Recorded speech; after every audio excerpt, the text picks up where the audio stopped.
बंधू भगिनींनो, आज पुन्हा एकदा आपल्या महायुतीच्या सरकारनं अशा योजना आणलेल्या आहेत की जनमानसाच्या मनामध्ये ज्या योजना घर करतील अशा योजनांची सुरुवात आपण केली आहे।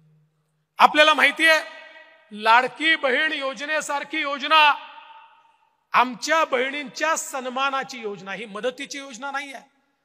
ज्या आमच्या मातृशक्तीने, ज्या बहिणींनी इतके वर्ष या ठिकाणी संघर्ष केला आणि आज आपल्या पायावर उभ्या राहत आहेत, त्या बहिणींचा सन्मान करण्याकरता लाडकी बहीण योजना आपण आणली आणि जवळपास 3.5 कोटी महिलांना थेट त्यांच्या खात्यामध्ये महिन्याला 1500 रुपये देण्याचं काम आपलं सरकार या ठिकाणी करणार आहे।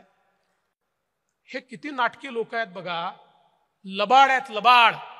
सभागृहात सांगतात आम्ही योजना बंद करू, सभागृहात सांगतात ही चालू शकणार नाही, सभागृहात सांगतात ही खोटी योजना आहे, आणि गावामध्ये सगळ्यात पहिलं पोस्टर यांचंच, आणि हेच लाडकी बहीण योजना, आणि खाली स्वतःचं पोस्टर लावून फिरतात।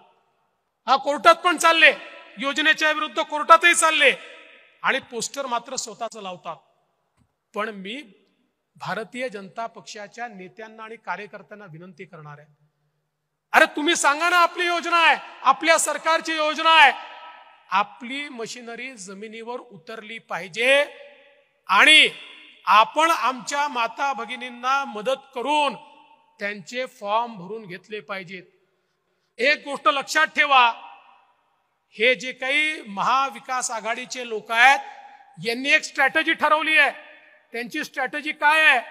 ते लोक महिलांचे फॉर्म भरून घेणार आहेत आणि फॉर्मच सबमिट करणार नाही आहेत, आणि मग त्या महिलांच्या मनामध्ये कुठेतरी सरकारच्या विरुद्ध रोष तयार करायचा की बघा तुमचा फॉर्म भरला होता पण सरकारने तुम्हाला पैसे दिले नाहीत, त्यामुळे महिलांनाही सांगा हे जे लबाड या ठिकाणी तुमच्याकडे येऊन फॉर्म भरून घेतायत हे तुमचा फॉर्म सरकारकडे सादरच करणार नाही आहेत, त्यामुळे उद्या जर तुम्हाला त्या ठिकाणी पैसे मिळाले नाहीत तर दोष आम्हाला देऊ नका। चुकीच्या पद्धतीनं जे लोक ऑफिशियल फॉर्म नाही आहेत यांनी स्वतः छापलेले फॉर्म आहेत त्या फॉर्मवर सह्या घेऊन राहिले आहेत, आणि एक प्रकारे ही योजना कशी फसेल हा प्रयत्न यांचा चाललेला आहे। आपल्याला ही योजना यशस्वी कशी होईल हे बघितलं पाहिजे।